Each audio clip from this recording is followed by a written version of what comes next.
This is a video that is going to help you prepare for multiplication and division of whole numbers. And one of the things that we want to stress in this video is the connection between multiplication and division.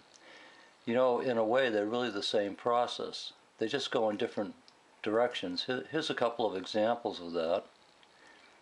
If you took the basic multiplication fact of 2 times 3 equals 6, we know one thing we can do to that is that we can turn it around, set the factors up in a different way, and it's still going to equal 6. That's one of the beauties of multiplication. It doesn't make any difference what order these two factors come in. Now, what can happen from that, and to show this connection between multiplication and division, is that you can make a division problem out of these very same numbers and just change the situation from multiplication to division. So look how it's done. The answer 6, called the product, in the multiplication problem, and the dividend in the division problem, being multiplied by one of the two numbers that multiply together to make that answer of 6, which we refer to as the divisor, will equal the other factor in the multiplication problem. So what all you've really done is you've turned the problem around. Here's the same situation. I've just changed the number that's in the situation with the divisor, and the answer is the opposite factor. So if you take the answer to the multiplication problem, divide it by one of the factors, you'll come up with the other factor as the answer. So that's what we want to stress on this video as much as we can, to help you see that when you learn multiplication basics, you also learn the basics of division. Now let's start off with something that really is a very confusing and frustrating thing to many young students starting out, particularly in 3rd grade, where in most systems they really start to emphasize this, and that's the multiplication facts, which, based on what I just said, the division facts as well. So multiplication facts and division facts are the same thing, as long as you can see it that way. Well, you know, sometimes what gets young people so confused and overwhelmed, and actually adults get overwhelmed in a situation where it seems like there's so much to learn. And hopefully the next couple of slides will convince you that there really aren't that many facts to learn, and that when you learn the multiplication facts, you at the same time learn your division facts. Well, here's the old familiar multiplication grid found in probably every classroom in America. It's set up so that the little multiplication sign reminds you you are multiplying, and one set of numbers that you're multiplying goes this way horizontally. Those are called the factors, and the other factors and the numbers that you are going to be multiplied with the horizontal row come in this vertical row. We have the same list of numbers in both directions. You know how it works. Wherever one factor intersects the row of another factor, that's the answer to that particular multiplication problem. Here, where the 4 intersects the 3, the answer is 12. Well, I have a thing that I call the magic 36, and I'm sure it's not my invention. It's just something that I realized one day when I was trying to help some students learn their multiplication facts, is that there are only 36 different facts that you have to learn. Now let's see if I can convince you of that. Let's take a look at the chart. Now, if you think in terms of you'd have to memorize all of these facts, it'd be 100 facts to memorize. Now that's quite a bit. It's not that bad, but it's quite a few. And what I'm going to do is show you how we can eliminate a lot of those just by some basic ideas about mathematics. One is the tens table. There's really no reason to memorize the tens table, because the tens table basically just comes from a single rule, that once you know the rule, there's no memorization involved. Memorize the rule and you won't have to remember any of the facts. You'll just automatically be able to do them. And the rule for 10, of course, repeated over and over and over again because it's so important. When you want to multiply by 10, a number by 10, just add a 0 to that number. This obviously is the result of 1 times 10, 2 times 10, and all that's happening is zeros are put on the end of it. Now, if it's that simple, and we don't need to memorize them, let's eliminate them off this list.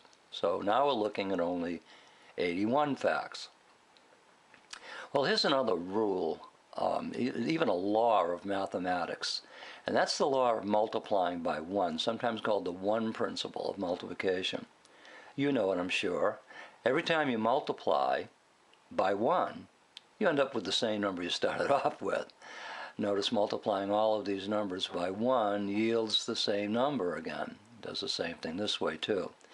So why not just go ahead and eliminate all of those numbers and factors of 1 times a number. Now we've reduced it down quite a bit.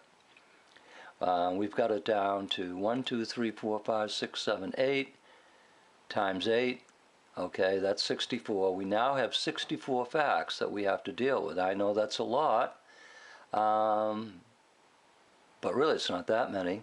But the good news is the ones that you have to remember are there's only 36 of them, so we haven't knocked this down as far as we possibly can. Let's show you what I mean. If you just take the first set of factors here, 2 intersecting 2 equals 4, that's a square number. You may have looked at another video that talks about square numbers and realize that anytime you multiply a number by itself, you get a number that can form into a square. Okay, once that's done, once you've multiplied the number by itself, what you do in this particular chart is you start to repeat the numbers. You do 2 times 3 is 6 here, and 2 times 3 is 6 here. Well, you really shouldn't have to do it twice. There's a word in English which is called redundant, and it's when you do the same thing more times than you need to do it. We really need to know only 2 times all of these numbers. So let's pick this 2 times all of these numbers and keep this row, but let's eliminate the other one. Why do we need them both? We really don't. Let's do the same thing here with 3. When 3 multiplies times 3, that gives you the square number of 9. Okay, we're going to need that one. But we don't need to duplicate these same multiplication facts. 3 times 8, 3 times 8. 3 times 9, 3 times 9. It always gives you the same number. Well, if it's the same, why do we have to have it twice? So let's get rid of all of those other ones that are, I don't know if you like this word or not, but the word is redundant. It's a good word. Okay, you can see what we're going to do here. We're kind of sort of like going down some steps, aren't we? And that is a pattern that we will follow. 4 times 4 is 16. 4 times 5 is 20. And we now know that all of these simply repeat what's already there in this column. So we'll get rid of those. And so almost every time you can start with the square number. 5 times 5 is 25. We'll need to leave that. But we won't need to leave all of these redundant facts that are the same. So we'll get rid of those. I'm sure you get what we're going to do here. After 36, which is the square number of 6 times 6, we're going to eliminate the duplicates. There's a square number for 7. 7 to the second power. 7 times 7 is 49. But we don't need the duplicates. We've got the same numbers right here. Now in the case of the 8's table, we have it all pretty well taken care of here. Up to that point is the one redundant factor right here, or product, so let's get rid of that. And now we have nothing to get rid of in the 9's, because the 9's, once we eliminate all of those others, automatically stays with its complete list. So now if you counted them up, and you can go ahead and count them up, but you can take my word for it too, seeing I've counted them up many times, all that's left is 36, the magic 36. The 36 simple facts that you have to know in order to master one of the most important things you can learn coming from third grade to fourth, or at any time, in any grade level that you finally master them. It makes all of the other things fall into place.